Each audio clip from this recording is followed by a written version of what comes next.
Cambiamos radicalmente de tema en esta sección de educación financiera. En los mercados casi nunca están claras las cosas, pero más en una coyuntura como la actual, plagada de focos de incertidumbre. De ahí que tengamos un amplio abanico de previsiones de cara a la segunda parte del año. Pero ¿sabían que la volatilidad de los bonos puede ayudar a detectar tendencias en las acciones, en la renta variable? Hay un indicador que muchos vigilan por sus implicaciones en este sentido. Es el índice MOVE. ¿En qué consiste exactamente? ¿Qué es lo que nos puede indicar? Lo vamos a abordar esta tarde con Álvaro Drake, codirector del Máster en Bolsa y Mercados Financieros del IEB. Álvaro, muy buenas tardes. Buenas tardes. ¿Qué es exactamente este índice? ¿Cuál es su origen y qué mide? Vamos a ver, el índice MOVE, es un acrónimo que por sus siglas en inglés es MOVE. Es un índice que mide, lo voy a decir primero así grosso modo, las expectativas que tiene el mercado sobre lo que van a variar los precios de los bonos.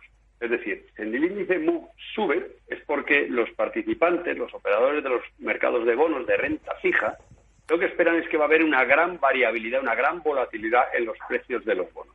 Si el índice MOVE baja es porque los participantes creen que los tipos de interés de los bonos van a ser estables. Los bonos sobre los que trabaja el índice MOVE son los bonos del Tesoro americano, que son cada vez más, desde hace ya años, una referencia, porque los mercados se han ido intercorrelacionando, son una referencia. Entonces, es un índice propietario de la compañía del banco Merrill Lynch. De hecho, el acrónimo significa Merrill Lynch Options Volatility Estimate, y como digo, es un índice que ellos lanzan sobre una base de cálculo, y si quieres, podemos hacerlo un poco más en detalle, si os parece interesante.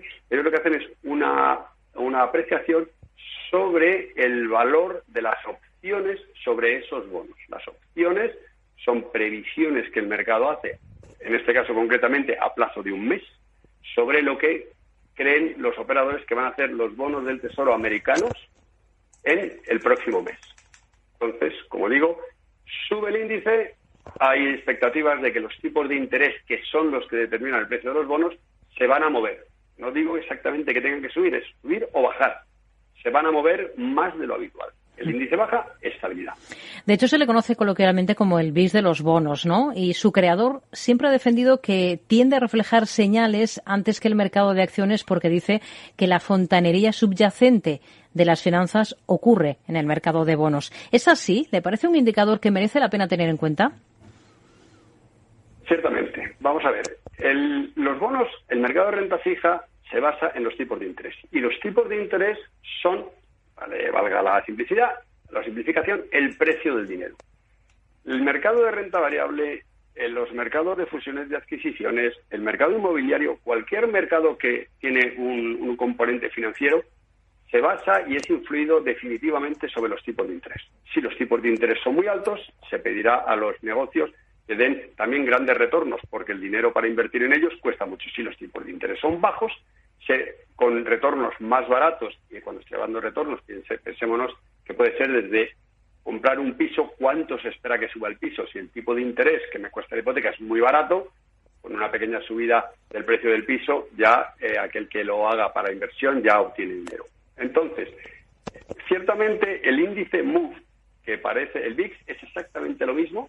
Es un índice propietario sobre la volatilidad de las acciones. De hecho, VIX significa Volatility Index, es ese acrónimo, y en lugar de ser de Merrill Lynch, en este caso es de la Bolsa de Chicago, de la Bolsa de Opciones y Futuros de Chicago. ¿De acuerdo? Y de nuevo, lo que hace es pensar en la volatilidad. Pero es que, y este es el punto, la renta fija, los tipos de interés están en el origen de casi toda la actividad financiera. Y es muy importante el efecto de los tipos de interés, efectos de tipos de interés a la baja, animan y robustecen y incrementan o apoyan el crecimiento económico. Tipos de interés al alza, como los escenarios en que ahora nos estamos moviendo, constriñen el movimiento económico y, por tanto, influyen definitivamente en los mercados de renta variable, que quizás son lo que es más intuitivo y más percibible por los inversores en general. Para aclararnos, es un índice, como nos dice, que refleja básicamente la desviación esperada para los tipos de interés con respecto a los niveles actuales. Si situamos la media histórica de este índice desde su inicio, allá por el año 1988, pues rondaría los 100 puntos. ¿Qué niveles deberíamos vigilar tanto al alza como a la baja? Me permito haceros una matización. El tema de los 100 puntos. Efectivamente, como has dicho, es el índice histórico, es la media histórica desde 1988. Pero pensemos que 1988 es un momento donde los mercados son mucho menos globales que hoy, ni existe el mercado unificado de toda la zona euro. Donde quiero ir a parar es que hay que ver quizás más cerca, para ver qué es lo que, como dices bien, se consideraría normal o no. Porque este es un índice que, aunque lo que subyace son volatilidades, que es un concepto y sobre todo una medida que no es muy intuitiva del mercado, ellos lo que hacen este índice, como todos los índices, es hacer una comparación fácilmente perceptible, que es una base 100. Entonces, el mercado, cuando tiene volatilidades normales, ¿a qué llamo volatilidades normales? Pues intentemos traspasarlo a cualquier otro tipo de mercado. Imaginemos el mercado de los pisos, el mercado de inmobiliario. ¿Qué es lo que consideramos que los tipos suban o bajen? Pues hay veces que decimos que hay una burbuja y es que los tipos están disparados. Si habláramos de acciones, pues cuando los mercados están en movimientos normales, pues suben un 1%, bajan tal. A lo mejor al cabo de un año han subido un 4%, mientras que cuando hay enormes volatilidades hay o subidas muy bruscas o desplomes, ¿no? Entonces, ¿qué es lo que sería normal desde el punto de vista del índice MOVE? ¿Qué es lo que sería normal desde el punto de vista de la volatilidad esperada de los precios de los bonos y de los tipos de interés? Un rango, tomando la medida de este índice, entre 80 y 50.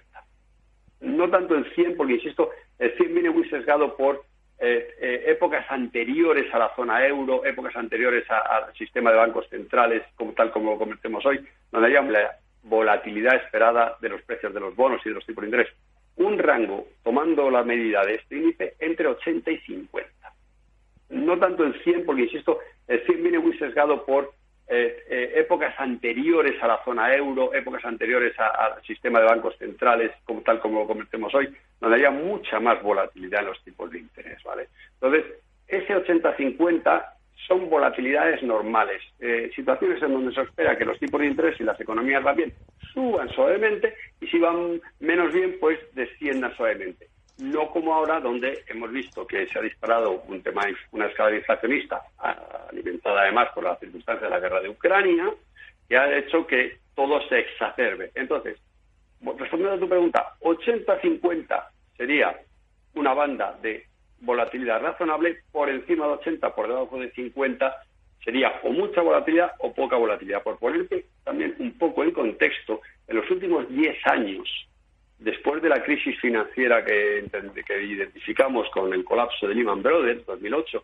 años subsecuentes, desde 2010 a 2020, podríamos decir, los tipos de interés han estado muy, muy bajos, y además los bancos centrales daban señales de que tranquilidad, por así decirlo, a los mercados, vamos a seguir manteniendo los tipos bajos. ¿En qué se reflejaba esto en el índice MOVE? Pues en una trayectoria por la parte baja de esa banda. Desde 2012, 2013, el índice se ha movido entre 80 y 50 y más bien pegado a 50. Algunos picos, como puede ser el confinamiento del COVID, etcétera, pero se ha ido pegando a esos niveles.